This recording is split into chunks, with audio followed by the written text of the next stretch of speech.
We have to think about how things can scale. If we're just creating one component that will feed into one more complex pattern, and that's going to be handed over to a team of designers, we have to think about the future states of that as well and try to consider all of the different variations and how that might evolve over time to be able to give it to the users. So we can build a lot of that into some components by pulling in icon libraries, giving the space to have different icons and different elements, different flexibility in how things, if more content is added, how those contents or patterns will adapt to that.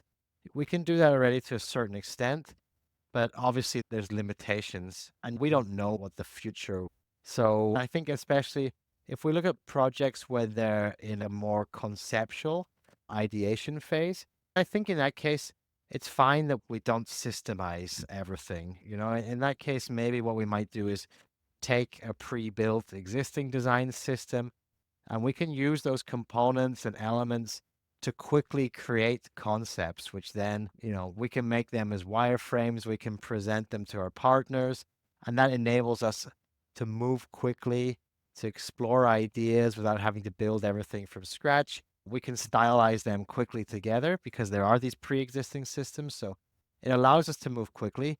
I don't think it necessarily stifles creativity as long as we're not rigidly applying those design systems. If we have a very well established brand and their brand has many different touch points, maybe it has a whole ecosystem of products, it makes sense. Those products should be aligned, consistent. When the user interacts with them, it feels familiar that they say, okay, I know I'm using X product because it feels and behaves and looks the same way as Y product that lives under Alphabet Corporation. So there's a reason for them to be extremely systematic. And as companies scale and have more touch points and have more complex interactions, it makes sense that that level of oversight, systemization, and control exists there.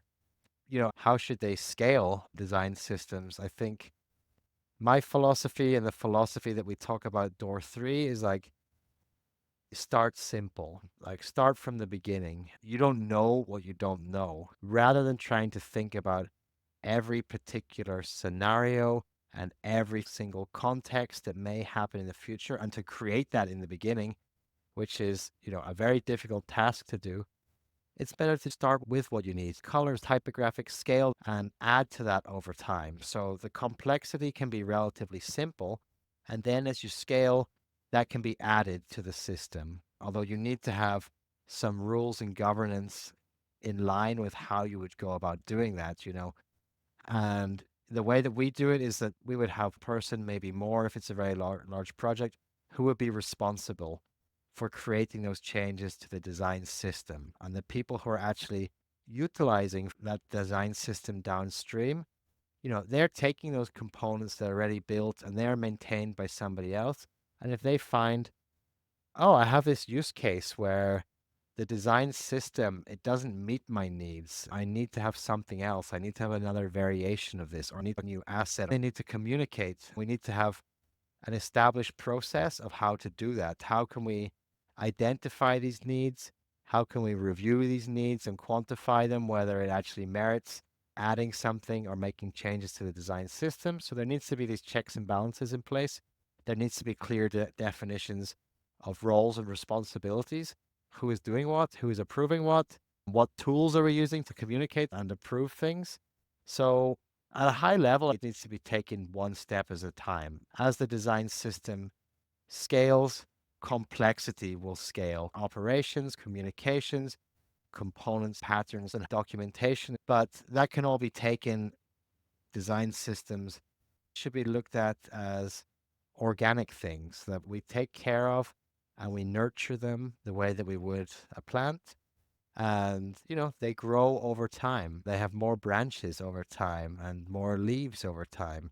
And, there's complexity involved in that, but I think it should just be taken case by case basis as it grows without trying to, think about everything from the beginning because you won't be able to and you'll have to go back and fix it anyway.